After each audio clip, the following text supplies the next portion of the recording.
ఒకసారి ఈ వీడియో అయితే చూడండి. You did know because she told you she was at school. I'm sorry, please. Please, just stop. Just give me a verdict, please. A warning? I won't do that again. There's no అదే మీరు చూస్తున్నారు కదా, మన వాళ్ళు వచ్చిన తర్వాత దగ్గర కూర్చోకుండా వీళ్ళు చేసే పనులు చూడండి. ఒక 15 years అమ్మాయిను 13 years అమ్మాయిని అనుకో, ఐ మీన్ 15 years అమ్మాయి మనోడు గెలుపుతున్నాడు అనమాట. గెలికినందుకు మనోడిని ఇక్కడ అయితే పోలీసులు అరెస్ట్ చేశారు. పోలీసు అరెస్ట్ చేసి మనోడికి డిపోర్ట్ చేసి ఇంకా తిరిగి అయితే పంపించేస్తారు అనమాట మనోడిని. ఇక్కడ యూకేలో ఏంటంటే యూకే రూల్స్ ప్రకారం అండర్ ఏజ్ అమ్మాయిల్ని మనం అయితే కదిలించకూడదు. అక్కడ ఎక్స్క్యూజ్ చేయమని అడుగుతున్నాడు. అసలు తప్పు చేయడం ఎందుకు, ఎక్స్క్యూజ్ చేయమని అడగడం ఎందుకు?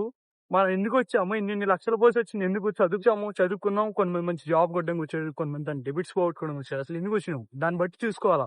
అది కూడా లేకుండా కనీసం ఇష్యూకి మనకి సంబంధం ఏంటంటే గాయస్, ఇప్పుడు ఇట్లా ఒక్కటే ఇద్దరు కాదు, ఇలాంటివి వస్తున్నాయి, జరుగుతున్నాయి. అది కూడా మన ఇండియన్స్ వాళ్ళు చేస్తున్నారని కూడా చాలా వీడియోస్ అనేది ఫ్లోట్ అవుతున్నాయి మొత్తం ఇన్స్టాగ్రామ్ లో కానీ, టిక్ టాక్ లో కానీ, ఎక్కడైనా కానీ.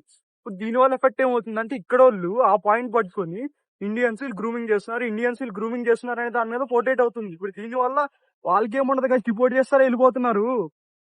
ఇక్కడ ఉండే వాళ్ళకి ఇబ్బంది పడతారు. తర్వాత అది మా బాధ. ఇక్కడికి వచ్చిన తర్వాత మన పని మనం చేసుకుని వెళ్ళిపోవాలి. అసలు మన పని చూసుకుని వెళ్ళిపోయాము, ఇట్లాగే ఉండాలి.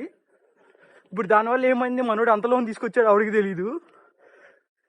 డిపోర్ట్ చేస్తున్నా, ఇంటికి పంపించేస్తున్నాడు. ఇప్పుడు ఇండియాకి వెళ్ళిన తర్వాత అక్కడ నాన్న కష్టపడి ఇప్పుడు ఆ లోన్ కట్టుకోవాలన్నమాట. ఎందుకు తప్పు చేయడం ఎందుకు? ఇక్కడ ఉన్న వాళ్ళకి మనం ఎందుకు ఎక్స్క్యూజ్ చేయమని అడగాలి? ఎప్పుడైనా సరే మనం అట్లా ఉండాలి. వేరే వాడిని మనం సారీ చెప్పేట్టుగా ఉండకూడదు. అసలు మనం తప్పు చేయకపోతే సారీ చెప్పాల్సిన అవసరం ఏముంది? ఇప్పుడు చూడు, అతను చించుకుంటున్నాడు, సార్ నన్ను వదిలేయండి, ప్లీజ్ ఎక్స్క్యూజ్ మీ, ఒకసారి ఎందుకు అవకాశం ఎందుకు?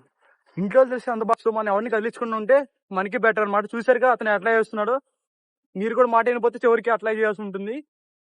మీరు కూడా అట్లా ఎక్స్క్యూజ్ చేయమని అడగాల్సి ఉంటుంది. ఇష్టం తర్వాత